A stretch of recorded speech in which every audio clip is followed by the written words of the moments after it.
for you there tonight. Thank you very much, Alana, amazing performer. I would now like to introduce our first presenter, Heather Klopchen.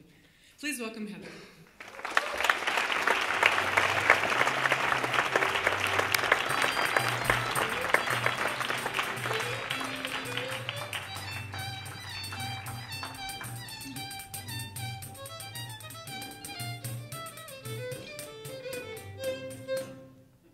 Good evening.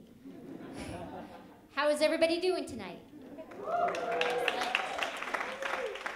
I'm here to talk to you about how the SAGE Award process works. And as a member of this year's SAGE Award panel, I got to experience the process firsthand.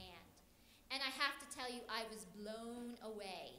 I was blown away by the incredible artistry, knowledge, and diversity of the dance community here in Minnesota.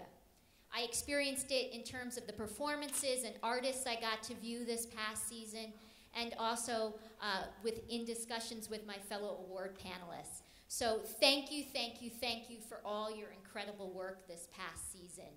It was really an honor and a pleasure to see all of your work and to be a part of this dance community.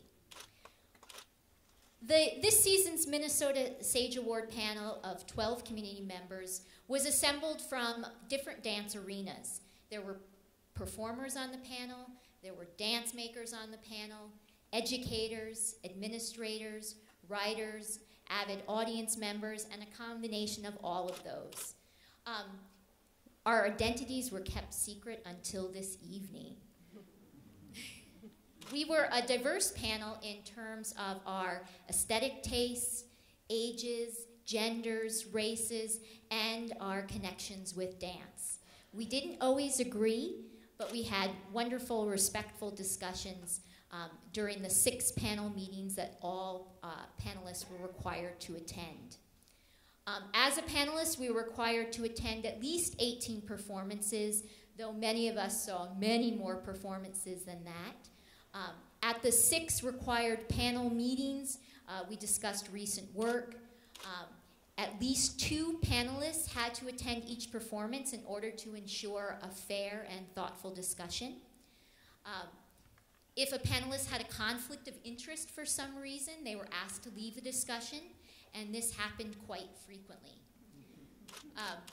Both Dana and Stuart attended all of the meetings where they acted as scribes as well as liaisons for the SAGE Advisory Panel to this year's SAGE Award Panel. They did not vote, and they did not participate in discussions except to clarify SAGE guidelines.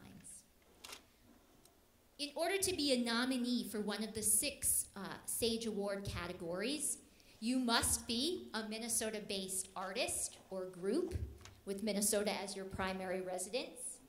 And all of the SAGE Award panelists and staff were not eligible to be considered for SAGE Awards, with the exception of participation in the Outstanding Ensemble Award. Past awardees could be considered without any sitting out period, and any and all dance activities were considered. So now that you know a little bit more about the process, let's get started with the first award of the evening.